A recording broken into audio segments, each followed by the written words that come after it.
Good evening, folks. Welcome back to the channel. It's good to see you. It always is. I hope you're doing well. We're going to be finishing off the rest of these matches for round one over in Toronto tonight. As always, we'll be going through each and every one of them. Get your predictions in the comments. Anything that I'm going for personally will be in that pinned comment, so if you want to check that out, be my guest. Like the video, if you'd be so kind, get yourself subscribed to the channel if you're not already. We do continue to grow each and every day. Get yourself involved. It'd be great to have you. You can support the channel if you want. There's a link in the description and the pinned comment. You can just hit that thanks under the video. It's entirely up to you. We'll waste no more time with it. First things first, how did we get on in day one? Nothing official from me. Couple leans here and there. Anyone take Adam Walton? Anyone take Riley Apelka? Please do let me know. Did you win? Did you lose? Did you just come close? But now all that is out the way. We'll waste no more time with it. Let's get it on, shall we not? Very well, folks. First off for us today over in Toronto, dead quick, we are still in the first round, so I'm not going to waste too much time on these. We'll assess the situation, come round to see where we stand. Got to see who deserves to be here and who doesn't. But we've got Dan Martin, Jaume Munar. Why is it the quickest one of the day, you may ask? 1.01 for Jaume Munar? Absolutely not. That is fucking scandalous. No excuse for him to lose this one. His opponents can barely get a win. Well, especially recently anyway. He's getting slapped up by ITF players. Can't get through qualifying. The first round of qualifying for the Challenger tournament. So you do with that what you will. Certainly no business to be done with that. Unless you're brave enough and you want to take a punt on the dog with the spread, providing you're brave enough. I don't think I would be personally. But we'll leave that one there.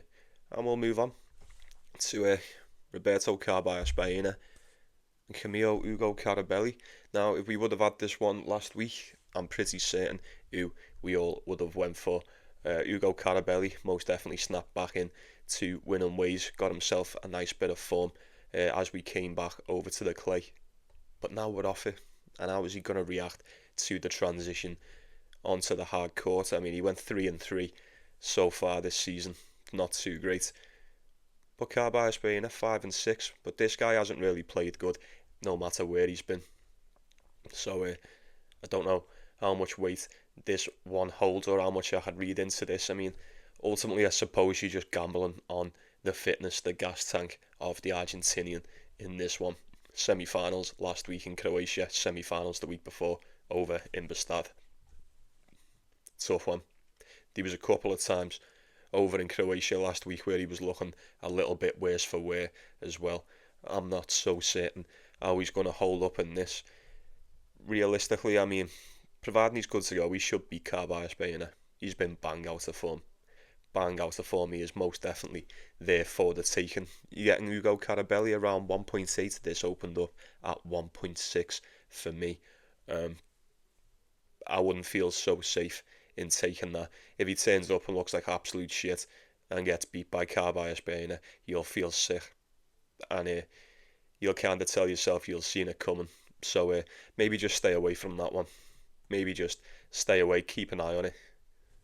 I probably would still have to go with Ugo Carabelli. He's looked much better than the Spaniard as of late. Although I wouldn't be picking that with a lot of conviction. And then next up, who have we got? Bona Coric, Matteo Gigante. Not a lot of meat on the bone in day two. Some decent prices nonetheless, but very, very tough games to predict all the same. Who would you want to go for in this? Bona Coric, based off what you know? I don't know. I'd like to think he's a lot more experienced, in this spot than Matteo Gigante to be able to get a win in the first round. I haven't seen him since qualifying for the French Open, and he didn't qualify for the French Open, but he did win a title on the clay prior to the Grand Slam. It's a couple months now. A lot of uncertainty surrounding Bona Coric for me anyway. Matteo Gigante did get to the semi-finals. on one of the clay tournaments on the Challenger last week, was that? Just over a week ago. First game back on the hard court for the pair. I think we've probably seen a little bit more from Matteo Gigante as far as main draw matches go this season. He has went 7-4 on the hard court. You'd look at Coric and go, he's went 1-2 on the hard court, but he did go 10-2 indoors, 15-5 on the clay, 26-9 overall. Now that's fairly decent. Now, like I said, we haven't seen him since qualifying for the French Open, so a couple of question marks surrounding, well, maybe the fitness, and basically how's he going to play? 1-2 hard court. I mean, 10-2 indoor. It's a rough one, innit? It's such a rough one. I couldn't go anywhere near this, even if it did. I don't think there's a clear-cut winner. I really don't. Small amount of cash at the moment coming in on the Italian. I'm not so certain. Personally, I think Coric on the day is probably better than Matteo Gigante. But maybe that's a bit of a cop-out. Maybe it's not saying much. I don't think I could split it. I do not think I could split it. We could be in for a bit of a long one here. We really could. I think Matteo Gigante dropped a set in all three of his wins last week on the Challenger Tour, if that means anything to you. I just need to see how Coric turns up. Like I said, it's the first round. You haven't exactly got to force anything. Certainly not on a match like that. But I would probably give the slightest of leans to Coric. I'm hoping he's good to go. If he just so happens to be in this tournament out of them all, well, I say this tournament, it is the Masters, but no warm-up games as well. No warm-up games is quite concerning. I don't know. We'll forget it. Not going to think about it too much. We'll leave it there. Plenty of others to go through. Like this one, Mcdonald and David Goffin. I suppose it would have to be the American in this one for me. I'd have to pick Mcdonald.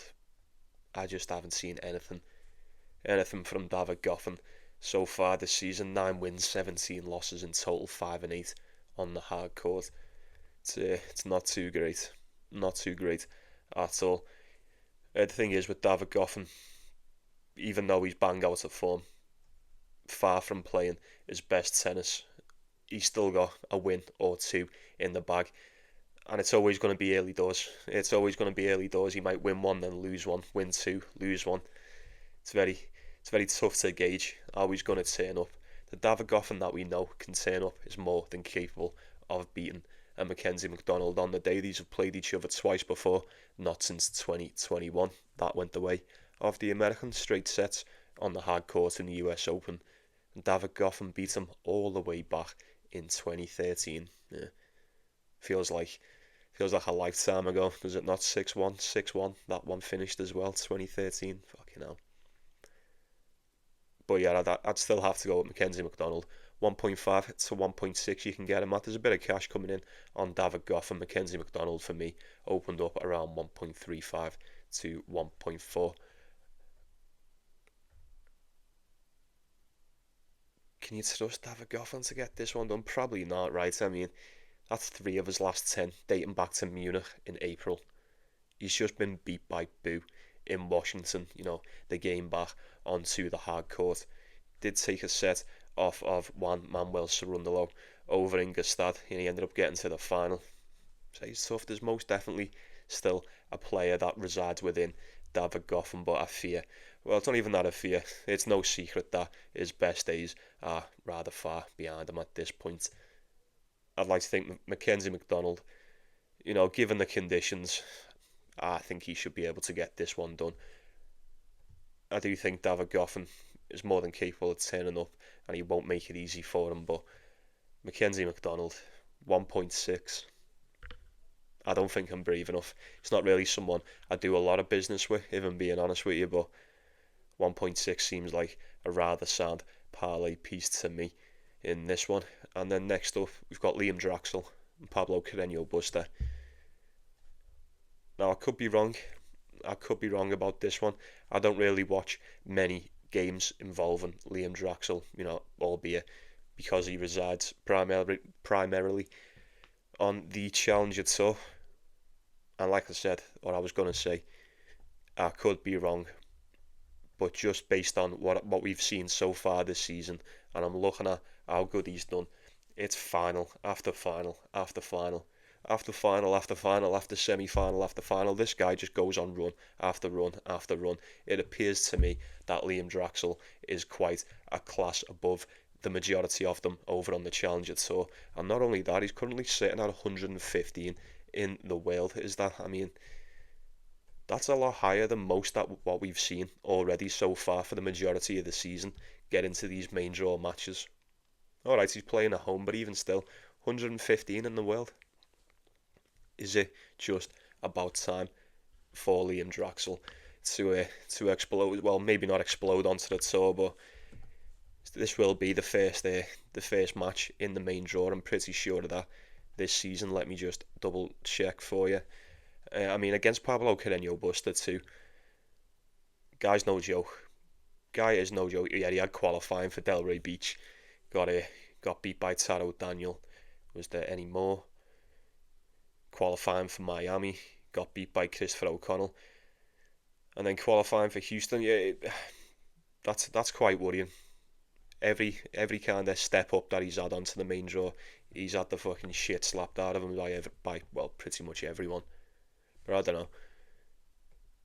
I'm not going to overthink it on that one. Pablo Carreno Busta. What do we know? Well, he was fantastic in his day. There's been times, as of late, especially last season, maybe not so much this season, he's been decent. 23 and 17 is certainly not bad whatsoever. Nowhere near as shiny as 41 and 18, but you have to admit the calibre of opponents tends to be night and day when we're splitting these two. I think Carreno Busta, he's most definitely there to be beat, and it kills me to say it because this guy was one of my favourite players to watch back in the day. Ain't quite seen that level for quite some time. Didn't start the season too good, dropped down to the Challenger Tour, won back-to-back titles on the hard court, come back up. Well, he stayed on the Challenger Tour, over on the clay, didn't do too great. Kinda had to battle his way, drag himself through clay season, didn't play on the grass, and now here we are on the hard court, nearly 2 months later. Last time he played was the second week in June. Not too sure how he's going to hold up. Not too sure how he's going to hold up. I'm pretty sure if he's fit, he'll probably turn up and beat Liam Draxl.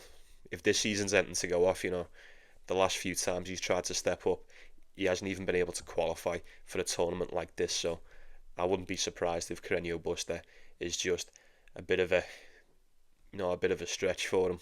But going off the form, you have to admit this guy will more than fancy himself in a spot like this. And to my surprise, he's actually coming in at quite a bit of a favourite too. 1.6 for the Canadian in this, 1.55, depending where you look. That could tell us a small tale within itself, but you can do with that one what you please. And then next one, look, I'm not too sure if we're even going to get this, but it's Corentin Moutet and Jensen Brooksby. Corentin Moutet has just played what will have been, well, it's still the 27th now, so it was early hours this morning.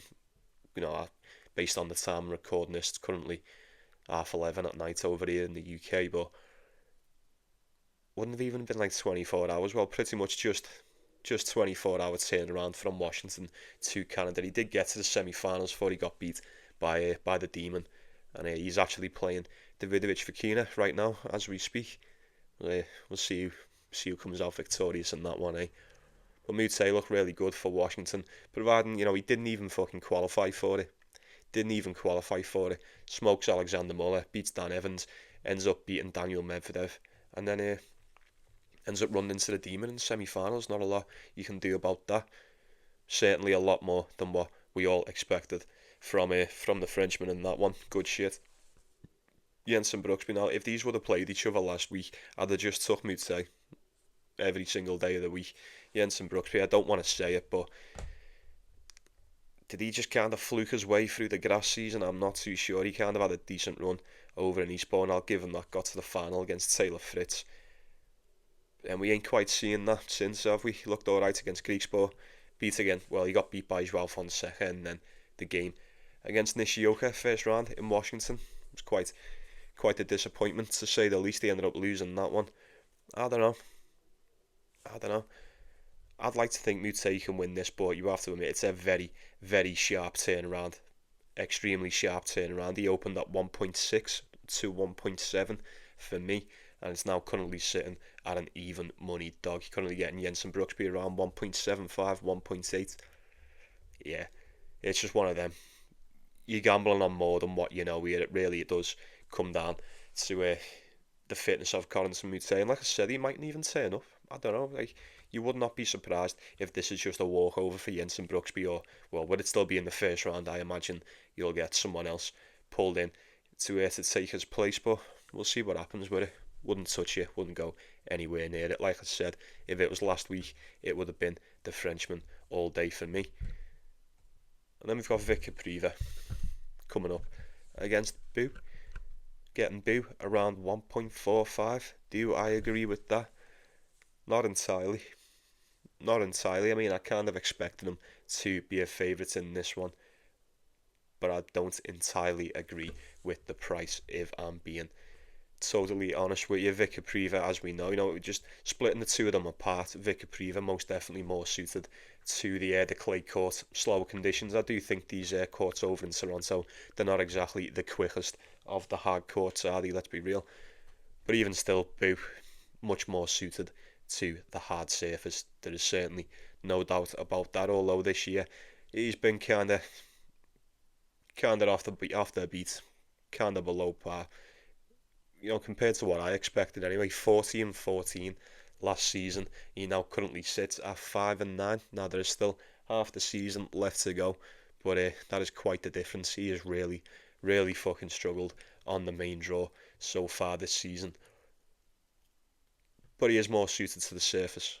We've got ourselves a guy in Boo that most definitely prefers these quicker conditions. Although, like I said, they're not the quickest, but it is still a hard court.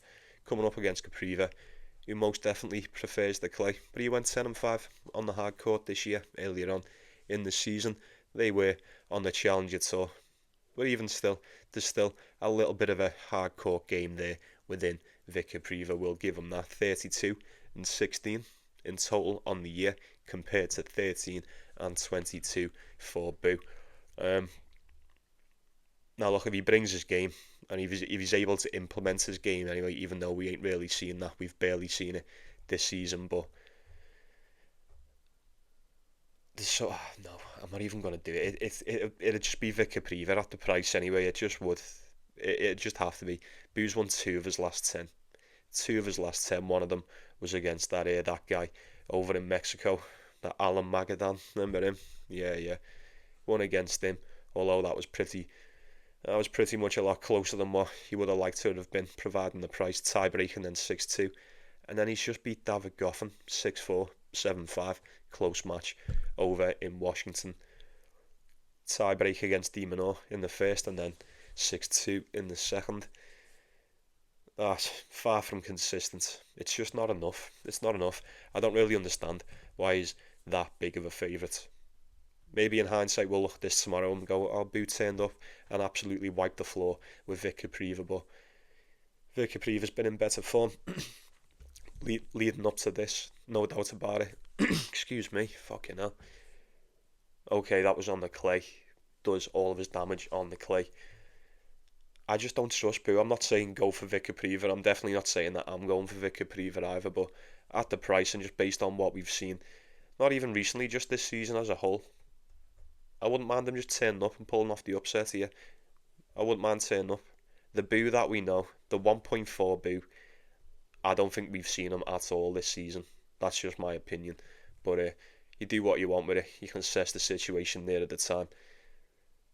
And then we've got Bellucci, is that? Bellucci, Hugo, Gaston. Oh, what an absolute nightmare.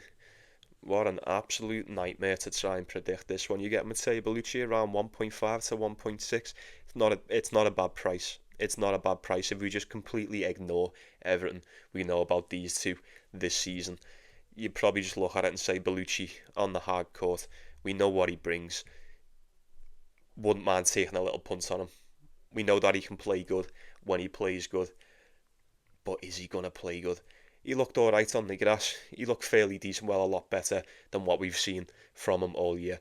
Over in Eastbourne, took out Yuri Lehechka in Wimbledon before he got beat by Cam Norrie, and we have not seen him since. That was the start of this month. Should be more than rested for this one. Hugo Gaston, we just seen him in the first round in Kitzbühel over in Austria. Ended up getting beaten straight sets by Norbert Gombos. Not a great look, not a great look. Got beat by Demir Djuma the match before that one. Yeah.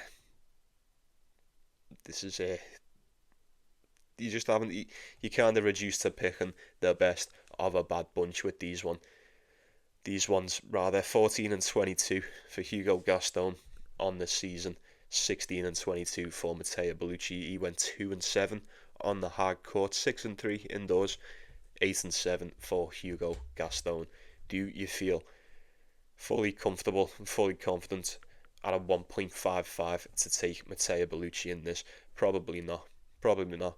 First game back onto the hard court for both of them, and neither one have really set the world alight with the performances on the surface. They've played each other once before, back in 2019. That did go the way of Hugo Gaston in straight sets, but you know, that was in the Futures ITF 2019. What you want to do? What you want to do about that?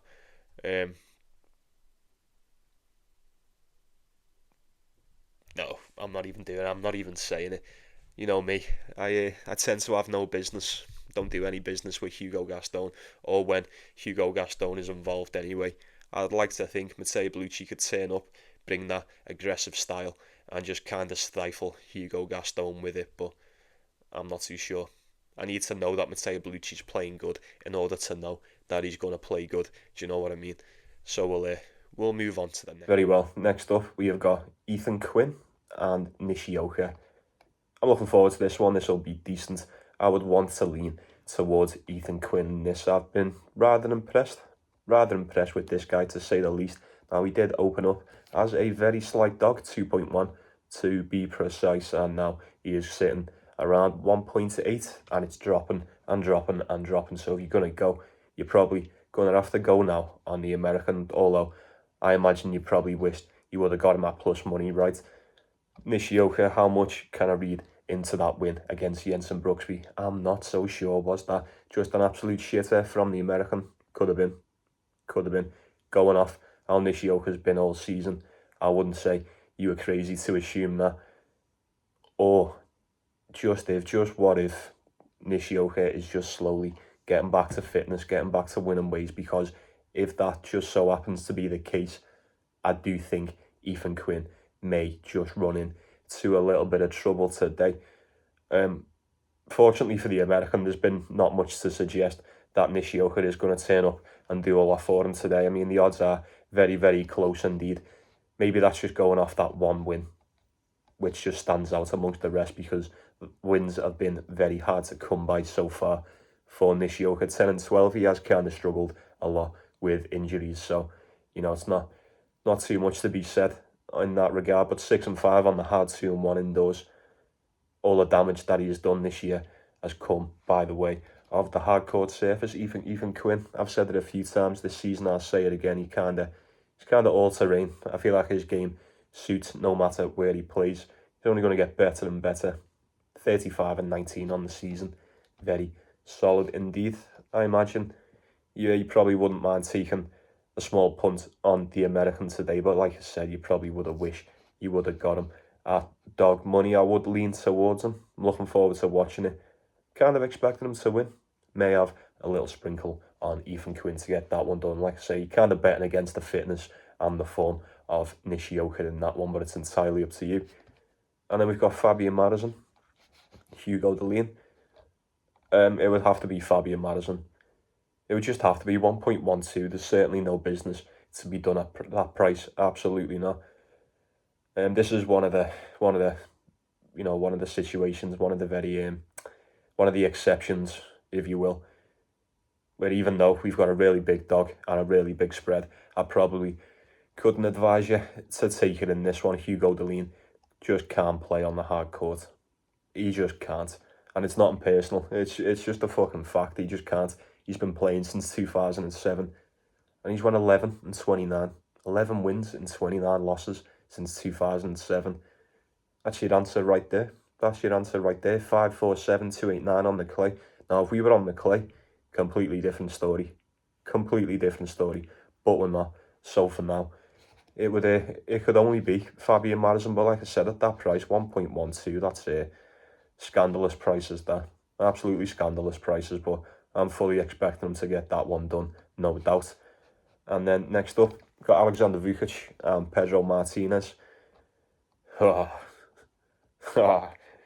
going to be watching this? No way am I going to put myself through this match. Although, you know what, I say that, I suppose it could be rather entertaining to watch. I couldn't tell you who's going to win this. I don't think anyone could tell you what's going to happen in this.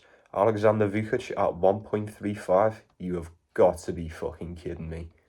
Oh my God. This is because Pedro Martinez is still a bit fucked up, innit? He was still a bit fucked up. He had to pull out against Collignon in the Bundesliga. He looked shite against Struff over on the clay. I'm assuming anyway, he's going to turn up and look just as shit in this one. But Alexander Vukic, he ain't been much better. He ain't been doing much better. Saying he's probably a bit more trustworthy in this spot feels like absolute heresy. It really does. 14 wins, 24 for Vukic. 14 wins, 23 losses for Pedro Martinez. No, you just can't. You just can't. If you're having to go on this one, you need to have a fucking word with yourself. Head to head is 2-0 to Pedro Martinez for those that care. He did beat him on the hard court last year. Davidovich Fokina just takes that first set for those that care. Probably care much more about that than you do about this one. I'm not even going towards any of them. I'm not giving any of them a win in this. I imagine both lose, if that's even possible. Just bet on them to be no winners. Just 0 winners in this. Go for an over. I'd just go for an over. Couldn't tell you who's going to win. Certainly wouldn't go and hit Alexander Vukic at 1.35. I wouldn't be surprised to see an injured Pedro Martinez turn up and beat Alexander Vukic at that price. And it's not impersonal. It's really not. But you just there's no way to know what you're going to get out of either one of these. There's really not. You really are dealing with the unknown in that one.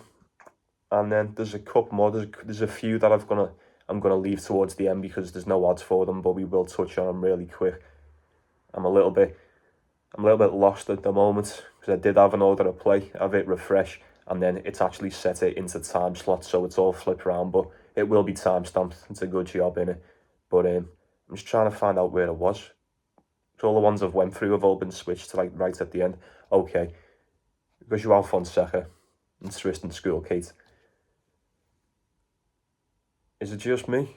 Or are we all just expecting Joao Fonseca to win this one? I think I am. I'm expecting him to win this one with relative ease. Although Tristan Schoolkate's no joke. I'm not saying Joao Fonseca should just come over here and walk him, but he probably will. We know how good Joao Fonseca is. No, I haven't seen him since the third round in Wimbledon when he got beat by Nicolas Jarry. We all had a feeling that was more than possible of happening, and it did. Well, it was more than a possibility, rather. Don't know what I said then. It was terrible English. Tristan Schoolkate, I'm trying to think, last time out when I seen him was over in Los Cabos, that game against El Chapo. We had a fairly decent run until he bumped into Denis Shapovalov. Not a lot of shame in getting beat by him on the day, I suppose. Just beat Goffin in qualifying for this.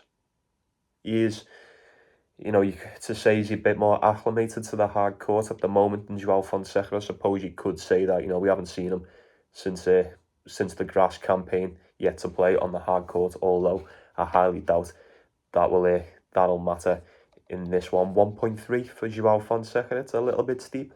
Considering this is the transition game, but we know the levels. We know the levels in this one. Joao Fonseca's won 17 wins, 3 losses on the hard court this season. We know what we're getting. providing we get it, we know exactly what we're getting. It would have to be the young Brazilian in that one for me, absolutely.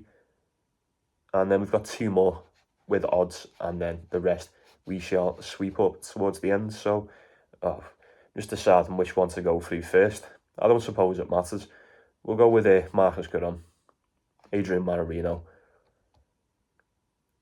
Now, at first glance, I'd look at this and I'd say, you know what, Marcus Giron, hard court. I'd probably reckon he gets this one done, but I said the exact same last time out against Yami Munar, didn't I? When he played him in Washington, and we all know exactly what happened in that one. He didn't stand a fucking chance against Yami Munar. 7-5, 6-3. He didn't look that great. He didn't look that great at all. And he's coming into this one as a much greater favourite too, so 1.4. Yeah, certainly not. Certainly not for me. Unfortunately, head-to-head is 3-2 to Marcus Giron in this one. Yeah, he has won the last 3, actually, dating back to 2021. Yeah, Adrian Mannarino hasn't beaten him since 2014, and they've all been on the hard court too. Rather convincing sets, well, one set from Marcus Giron anyway. Bagels, 6-1, 6-3, you get the drift. 1.4, I'm just not feeling it. Just based off what I seen last time, Adrian Mannarino did get it done in qualifying, and he absolutely slapped the shit out of some kid in qualifying, so he's clearly finding his game over here in Toronto. No doubt Marcus Giron will be much more of a task than the kid he played in qualifying, but even still, it's the same. The story remains the same with Adrian Mannarino as it was, well, as it is and has been all season, and it probably will be until he hangs it up. He's still got it. And he's still more than capable of taking out players like this. Look, Marcus Giron, history's ending to go off. He's more than capable of dealing with the game of the Frenchman. But if you're not in, and if he turns up the way he turned up against the Spaniard last time out, he will most definitely struggle against Adrian Mannarino. Most do. He's very tough to beat. Low bounces, you know. Not many people can deal with that on the day. I feel like Marcus Giron, if he's not completely dialed in, could most definitely be in for a bit of a fucking nightmare today. 1.4, I wouldn't be going anywhere near it. But then again, I wouldn't be brave enough to take Adrian Mannarino in this one, because if he turns up and does absolutely nothing, I kind of wouldn't be shocked. So I suppose it would have to be Marcus Giron in that one. If you're taking it, but I probably wouldn't advise you to. And then the last one, with some prices, is going to be Comesana and Demir Dzumhur. Comesana getting beat by Artikazo last time out in Kitzbühel. I suppose in hindsight doesn't feel half as bad as what it did at the time, right? Artikazo was playing some rather decent tennis last week, was he not? Demir Dzumhur, he looked fairly decent over in Croatia too, until he bumped into Carlos Baena, and he looked like absolute crap. Really struggling. He was all kind of fucked up on that one, weren't he?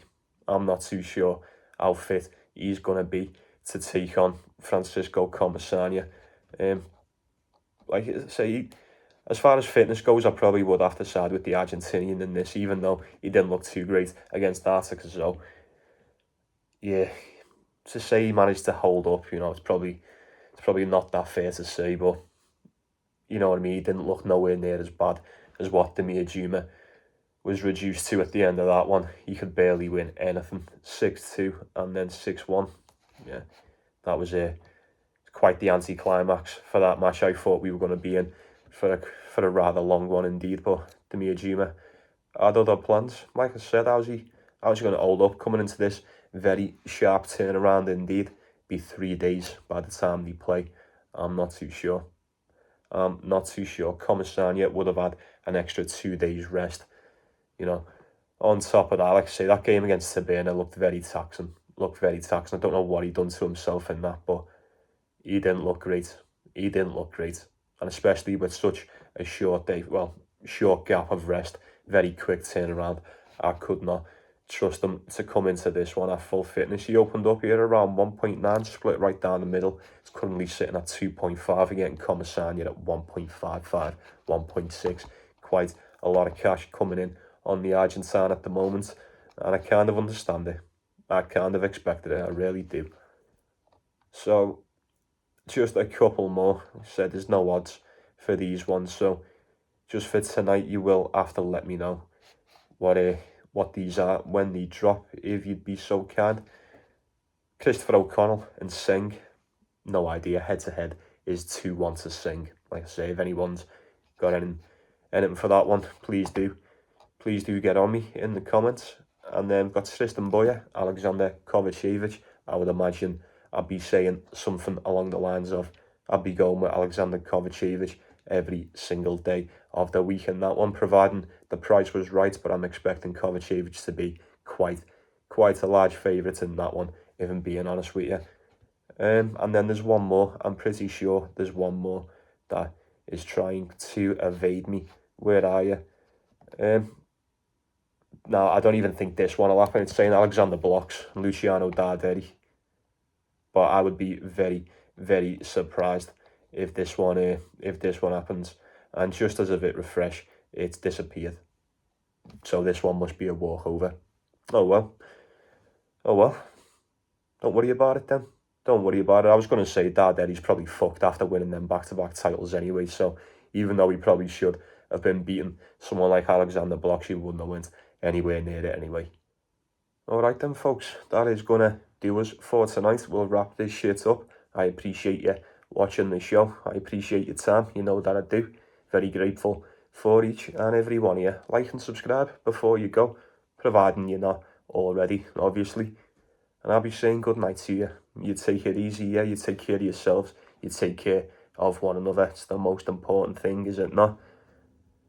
Let me know what you're going for. Let me know what you're going for. Anything that I'm going for will be in that pinned comment where it always is. You want to look at that? Be my guest. But until next time, I'll be seeing you around. Best of luck to you. Enjoy the matches today. And I'll see you tomorrow.